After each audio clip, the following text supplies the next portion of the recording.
Welcome Coach Cronin to the dais, and we'll ask Coach to go ahead and make a quick opening statement, and then we'll turn it open to questions. Coach? Well, first of all, it's an honor to be playing against Coach Martelli, and haven't had a chance to coach against him. For somebody like myself who likes to think I'm still younger, Coach Martelli's a guy in our business at the highest level of integrity, and has just done an unbelievable job at St. Joe's, where they're not in an arms race for facilities, and he's just somebody you look up to personally, that I look up to in our business, have great respect for, not only for his coaching, but also for his work with Coaches versus Cancer that I'm involved with myself, and he just does so many great things for our game and what he does for the fight against cancer with the American Cancer Society, being our head of Coaches versus Cancer. So they've had a great season. St. Joe's, tremendous run last weekend to the A-10 championship. Obviously, averaging 85 points a game has ruined my week. Watching film of St. Joe's and the way they spread you out on the offensive end. But we're happy to be back in Spokane. It's a great city, and try to stay a little bit longer this time. So we had a little early exit last time we were here. Coach Greg Lee with the Spokesman Review. I saw at one of your news conferences this week when you talked about the parity across college basketball this season, how no team is infallible, all teams are beatable. Could you share your thoughts about that? Yeah, I guess to expand on that, for me, I think sometimes the media wants the great player or the unbeatable team because that's what moves the needle in the media. And I think that what hasn't been talked about this year is there's a lot of really good teams. That's why you see some teams taking losses. It's not because when you see people say, well, they're inconsistent. No, there's a lot of really good teams in college basketball. With the players getting older, because there's very few one and dones. So with transfers, so you take 4 years of 500 transfers a year. Okay, so now all those guys are they're older. So a junior's in his 4th year, a senior's in his 5th year. So the games are so much more competitive. Then you have the 5th-year seniors, people plugging holes everywhere. So you just have a lot of really good teams playing solid basketball. And the older kids are, the more they understand how to win, the more resolve that they usually will have. And it's tougher to get a W. It just is in all conferences. So that's what really what I was referring to when I talk about the parity. It's what I think is the misnomer is that means that college basketball's down. I think it's up. Now, obviously, we don't have a team like Kentucky last year with 8 supposed NBA guys or whatever it was.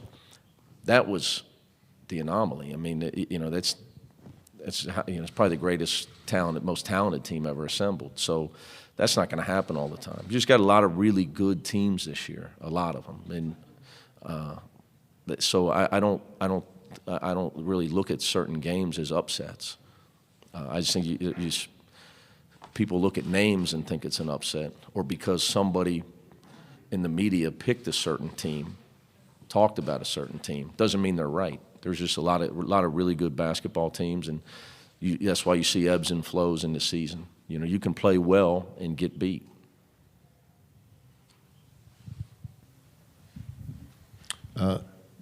Mick, you're obviously that you're known for defense. When the first time I was not. When you ask my dad just passed out in the back. He was my high school coach. I know I'm just teasing. When you ask a coach what his impressions are of Cincinnati, they always say defense. And you mentioned your dad. You've had 3 major coaching influences, I guess. Your dad and Rick Pitino and Bob Huggins. Why take so much pride in defense? Where does that come from? Why not offense? Well, really, when you've had the jobs that I've had, being on Coach Huggins' staff, being on Coach Pitino's staff for 2 years of rebuilding, being at Murray State, and then having to rebuild Cincinnati, I've never been in a blue blood program where we have the best players by far. trust me, in 2000 and 2001, when we had the 1st and 6th pick in the draft, we had really good offense. As you remember, when Steve Logan was coming off the bench at Cincinnati, people weren't worried about our defense. They were worried about our offense. So when you have to so-called overachieve and you got to try to be one of the best teams without having all the best players, you got to do it with toughness. You got to do it with defense. You got to do it with togetherness, competitiveness, and that's in any sport. You could call that a football mentality, but it's the same thing in baseball or any team sport. You can't just rely on your talent to win. So that's just a basis of the places I've been as a coach, I think, and that's where it was born. But I think, in fairness to the teams that do have great talent, they're not going to win it all, or anybody's, unless they do have toughness and they do defend. How much pride do you take in that?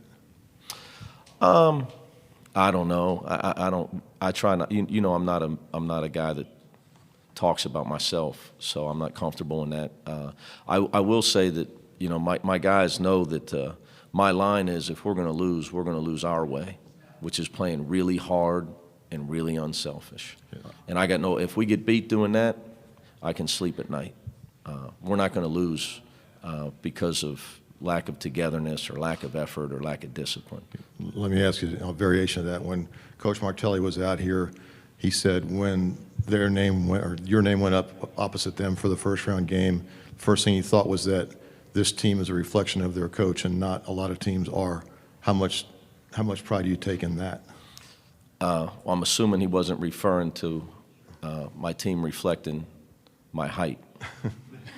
Because they're not a reflection of me in that by any sense. But in all seriousness, I take a lot of gratefulness in any comment that Coach Martelli would make about our program. Again, my respect for him and what he's accomplished in the situation that he is in and has been in at St. Joe's, when he probably years ago could have ran for greener pastures and bigger facilities. So my respect for him is off the charts. So I appreciate him saying that. Now I would like to be known, though, going forward in this tournament as the coach of the team that makes a lot of shots. That's where I'm really hoping to win a few games and have another press conference and have the other coach say, "Boy, Cincinnati's on fire the way they're shooting the ball." Because I really think that's what it's going to take for anybody to advance in this tournament. Somebody's going to have to ride the hot hands of a few of their players. I have one more. Of course. From looking at the statistics, I don't know where they rank nationally or anything, but it seems like St. Joe's shoots a lot more free throws and makes a lot more free throws than their opponents. I don't know if you agree with if there's that. No, they do. They've made more than their opponents attempted, by even within more. their conference. Yeah. So you are among the national leaders in fewest fouls. How important of a key is that in this game, is keeping them off the foul line? Well, I'll say this it's a huge key. Obviously, we don't believe in letting teams beat us shooting free throws. The other thing is, if your best players are on the bench in foul trouble, it's hard to win. You're nowhere near as good of a coach.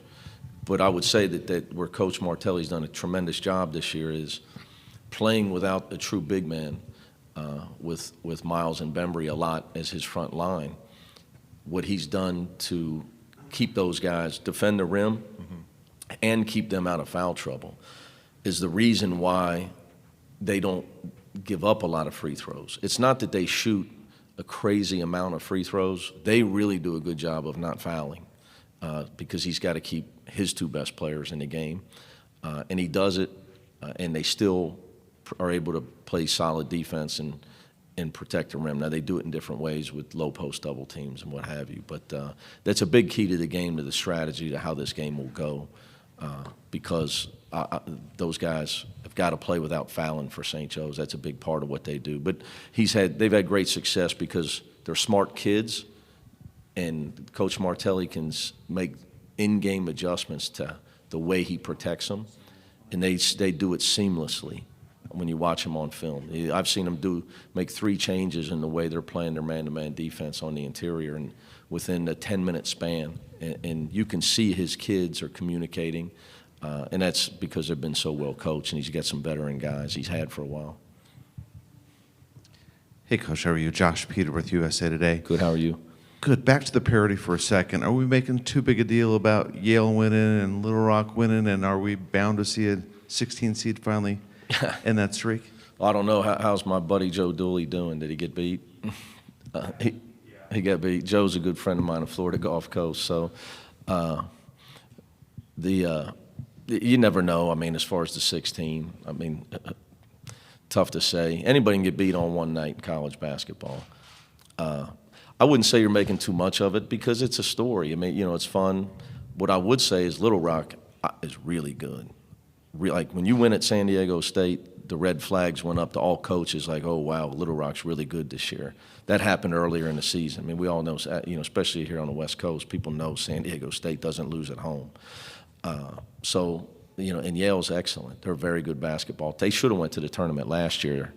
They had a crazy ending to their last regular season game, which cost them the bid last year. So, as I said, there's a lot of good teams, and I don't think it's any discredit to Purdue or who else got beat? Who did Yale? Baylor. That's the beauty of the NCAA tournament. You only got to beat them once. You only got to beat a team once, and you only got to win by one. Versus you get beat them in the best of 5 or the best of 7. That's why it's the greatest show on earth. That's why everybody loves March Madness.